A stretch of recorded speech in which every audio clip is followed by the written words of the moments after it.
Daniel Craig's last film as 007 is hitting theaters now, and a movie that'll have you saying, "Goodbye, Mr. Bond."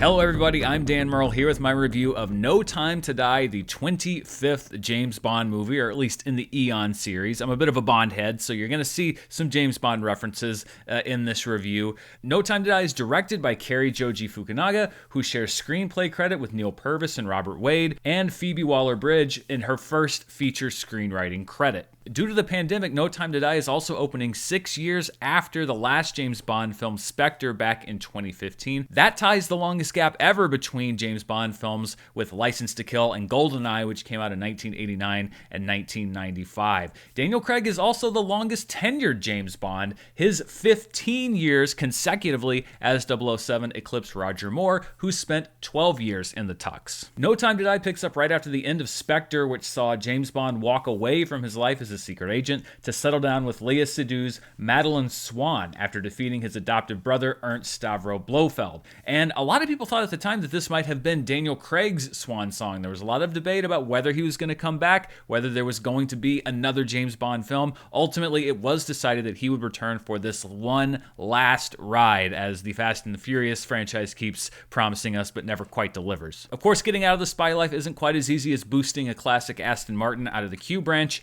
and Bond soon finds himself thrown back into international intrigue that involves a virus, betrayal, and a mysterious stranger named Safin with ties to Madeleine's past. Among those returning are Ralph Fiennes as M, Naomi Harris as Moneypenny, Ben Whishaw as Q, and Christoph Waltz as Blofeld, and new to the fold are Rami Malek as Safin, Ana de Armas as a CIA ally named Paloma, and Lashana Lynch as a fellow MI6 agent who finds herself challenged by Bond's return to the fold. Now, as a James Bond fan, the Daniel Craig series has been frustratingly up and down. I count Casino Royale and Skyfall as two of the very best James Bond films ever made, but I count Quantum of Solace as one of the worst, and I count Spectre as a frustrating, uneven mess. And so I went into this a little bit nervous because, being hyped as Daniel Craig's swan song, I wanted him to go out as James Bond on a high note, and I'm happy to report that he does go out on a high. This is not one of those valley James Bond movies, although it doesn't quite hit the same peaks as some of Craig's earlier James Bond films. It may be hard to remember now, but back when Craig was announced as the new James Bond back in 2005, he was not a popular casting choice with everybody. People didn't think he looked the part, but I think one of the reasons that he's won everyone over is that he was never really replacing anybody as James Bond. From the very beginning, from the first scene of Casino Royale, it was made very clear that this version of James Bond is his own spy. He's not a version of anybody that came before him. Casino Royale was a James Bond origin film, and every Craig film since then has built on the character established in that movie while still hitting the same required beats in the James Bond mythos. When you look back at the actors who have preceded Daniel Craig in the role, I would also argue that there's never really been a successful goodbye for anybody involved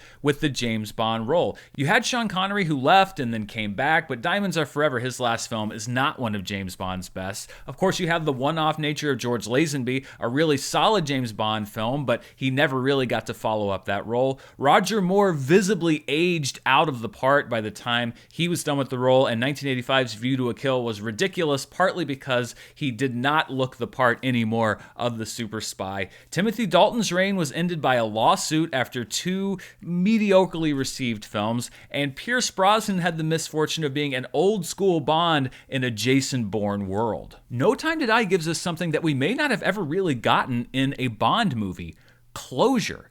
And every single event in all of Daniel Craig's previous movies, even though it has not exactly been the smoothest ride, has led to what happens in this film, which is why I would advise you to know at the very least what's happened in Spectre, the last James Bond movie, but you should really go back to Casino Royale and familiarize yourself with what's been going on with the Craig Bond. I'm sure there's lots of explainers and stuff. I actually took my mom to see this movie, and she hadn't seen the previous movies. She watched some of these explainers on YouTube, and they were able to catch her up on what was going on. So I don't think you need to marathon all of these movies, but I do think that it's a good idea to know what's been going on, or you might be just a little bit lost. Craig himself has been consistently great in this role. Even if the James Bond movies he's in haven't been good, I've never had a complaint with Daniel Craig as 007. He brings a weariness and a hurt to Bond that we haven't really seen before, at least not on the surface. He's explored the darker depths of the character that we only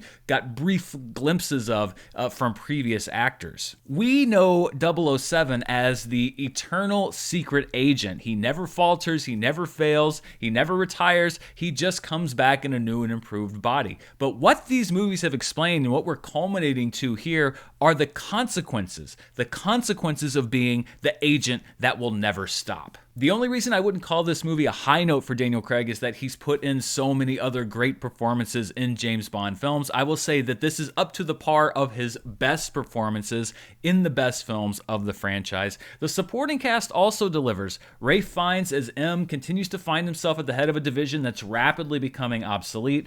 Moneypenny and Q play their customary support roles, although one of my complaints about the series in general is that I don't think that either Ben Whishaw or Naomi Harris have benefited from the kind of clever writing that their predecessors in the roles of Q and Moneypenny have enjoyed in the decades previous to these Bond films. They seem more like perfunctory characters that are there just to help Bond. There's been little flashes and glimpses of it here and there, but I wish we could have gotten a little bit more fun out of these two, and who knows, maybe they'll come back in another movie and we'll get another shot at it. Going back to Spectre, Léa Seydoux had a very tough role. She was introduced in that film, and by the end of the movie, you had to believe that she was the woman that James Bond would give everything up for and basically commit to a life of monogamy. Now, I did not buy this back in 2015. It was one of my bigger complaints about the film. However, this movie is able to patch up some of those bad feelings, and you at least understand why James Bond would have made this sacrifice. They're able to go a little bit deeper into their relationship, and also the pitfalls, as we've said,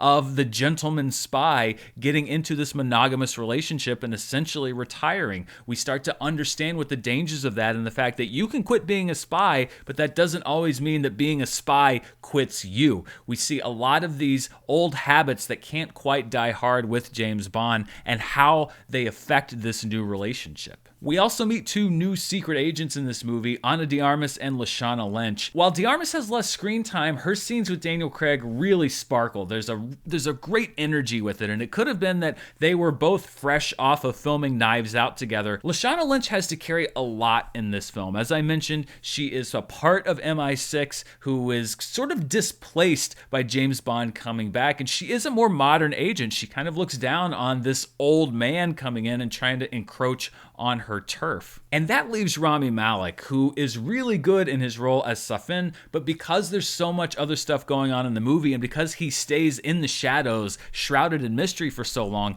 he often seems like a bit of an afterthought. He does a really good job of doing the Bond villain thing of balancing camp and creepy. We all know that he can hit these certain beats, but he's also very aware of what role he's in. He has the cool Bond villain look. He's got all of the different ingredients. I really just think that there's so many different things that the movie wants to do here that he's not able to get a role as big as he deserves. And unfortunately, there's no time in No Time to Die for everyone to get what they deserve.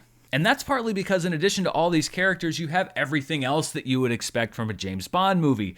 Car chases, wonderfully executed practical stunt work, still very impressive. Exotic locations, beautiful women, martinis, one-liners, secluded island villain lairs full of evil labs. It's almost as if there was a checklist to make sure that in Craig's last Bond movie, he was able to experience everything that the James Bond franchise had to offer. And a lot of this stuff is great, classic Bond stuff. This leads to No Time to Die's biggest weakness, and that is its length. It is over 2 hours and 40 minutes long. That in itself is not bad, but it feels as long as it is. And I think it's probably a little bit longer than it should be. There's some stuff that I think could have been cut. For example, the scenes between Bond and Christoph Waltz's Blofeld have a great energy to them, but they also seem like an obligatory bow on a holdover plot from the previous film. There's one or two double crosses too many, and oftentimes they seem to kind of throw the brakes on the plot for a while when we really should be moving forward. If Craig and the rest of the cast weren't as great as they are, then this movie might have felt interminable, but because they are great, it actually just feels really, really long. I know that we want to have this big, long goodbye for Daniel Craig. I know that we want to make it feel epic, but I think this script could have gone through some revisions, and you could have had some very painful cuts to make, but I think they would have been cuts that ultimately would have made No Time to Die a better movie. At the core of this movie, though, is a genuine love for the character of James Bond, and that's a love that we've always felt from the producers. James Bond is a family business and has been for decades, but it's not always a love that we feel from the actors. Every actor that's played Bond has had a love for the character, but sometimes it just doesn't quite come through. Here in this movie with Daniel Craig, you really do feel how much he cares for James Bond and wants to put all of his heart and soul and body into making this movie. And it's kind of ironic because back in 2015 when Spectre was coming out, Daniel Craig was derided for interviews he gave where he said he'd rather slash his wrists than play James Bond again. But that was also right when the movie had stopped filming. I get why he was reluctant to return. Here, he is 100% committed, and you can tell when an actor is committed to a movie role. He has the kind of commitment to James Bond in this movie that we see from Tom Cruise in the Mission Impossible franchise, that we see from Ryan Reynolds in the Deadpool movies. Not just a guy who's there doing a job, but a guy who actually cares about the character that he's playing. And I think it's partly because this movie actually gives James Bond something to do. It's not just another adventure to bookend the next adventure. We are telling a story here. James Bond has a full story arc, and when we look at the Daniel Craig years,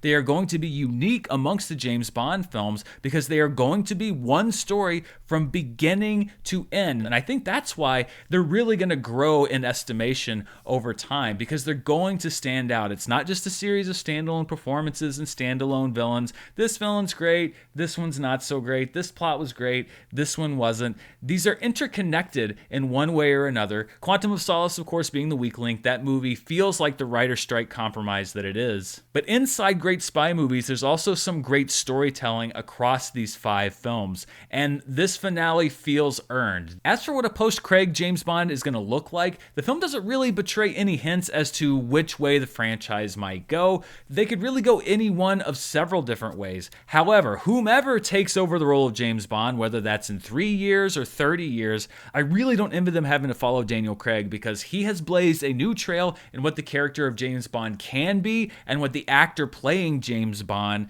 can do. And it really makes me wonder, even as a big Bond fan, we always have that promise that James Bond will return at the end of every Bond movie. For the first time, I'm really thinking, but should he? And it's not because this movie isn't good, it's because this movie is good. And at some point you have to wonder, how are they going to top it without it just feeling like a retread?